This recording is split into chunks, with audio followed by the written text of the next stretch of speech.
নির্বাচনের আগে Donald Trump দিয়েছিলেন প্রতিশ্রুতি, চাঙ্গা করবেন অর্থনীতি, কমাবেন মূল্যস্ফীতি এবং নিয়ন্ত্রণে আনবেন সাধারণ মানুষের জীবনযাত্রার ব্যয়। কিন্তু কয়েক মাসের ব্যবধানে সেই প্রতিশ্রুতি যেন এখন পরিণত হয়েছে তার সবচেয়ে বড় রাজনৈতিক মাথা ব্যথার কারণ। ইরান যুদ্ধের প্রভাব, জ্বালানির দাম বৃদ্ধি এবং ক্রমবর্ধমান জীবনযাত্রার ব্যয় নিয়ে উদ্বেগের কারণে মার্কিন নাগরিকদের বড় একটি অংশ এখন ট্রাম্পের উপর আস্থা হারাতে শুরু করেছেন। এমনকি নতুন এক জরিপ বলছে তার জনপ্রিয়তা নেমে এসেছে রাজনৈতিক জীবনের সবচেয়ে খারাপ সময়গুলোর কাছাকাছি।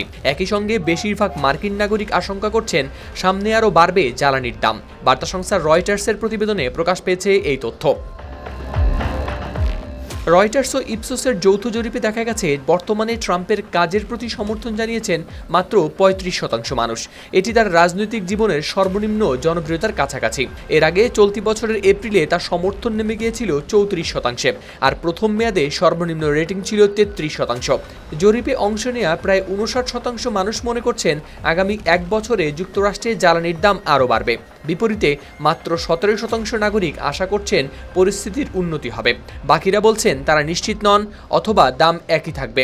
বিশ্লেষকদের মতে ইরান যুদ্ধ ও হরমুজ প্রণালীতে উত্তেজনার কারণে বিশ্ব জ্বালানি বাজারে যে অনিশ্চয়তা তৈরি হয়েছে তার প্রভাব সরাসরি পড়ছে মার্কিন জনগণের উপর।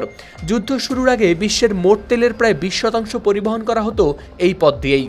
শুধু জ্বালানির দামই নয়, জীবনযাত্রার ব্যয় নিয়ন্ত্রণের ক্ষেত্রেও ট্রাম্পের উপর আস্থা হারাচ্ছেন অনেক আমেরিকান। জরিপ অনুযায়ী এই বিষয়ে তার পদক্ষেপকে সমর্থন করছেন মাত্র 22% মানুষ। বিপরীতে 70% নাগরিক প্রকাশ করেছেন অসন্তোষ। মজার বিষয় হলো প্রেসিডেন্ট থাকাকালে মূল্যস্ফীতির কারণে ব্যাপক সমালোচনার মুখে পড়া জো বাইডেনের চেয়েও এই ইস্যুতে বেশি অসন্তুষ্ট এখন মার্কিন জনগণ। বাইডেনের মেয়াদের শেষ দিকে এ বিষয়ে অসন্তুষ্টির হার ছিল 63%। এদিকে ইরানে যুক্তরাষ্ট্রের সামরিক অভিযানকে সমর্থন করছেন 36% মানুষ। তবে মাত্র 25% নাগরিক মনে করেন এই যুদ্ধের সুফল এর ক্ষয়ক্ষতির চেয়ে বেশি। রাজনৈতিক দিক থেকেও ট্রাম্পের জন্য নেই স্বস্তির খবর। জরিপে দেখা গেছে যদি এখনই কংগ্রেস নির্বাচন অনুষ্ঠিত হয় তাহলে ডেমোক্রেটদের ভোট দিতেন 41% নিবন্ধিত ভোটার। অন্যদিকে রিপাবলিকানদের পক্ষে ভোট দেওয়ার কথা বলছেন মাত্র 37%।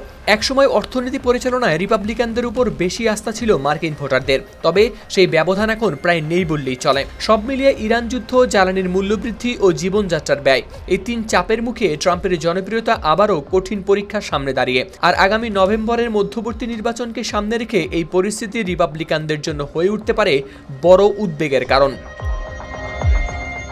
হাওলাদার শামীম, RTV।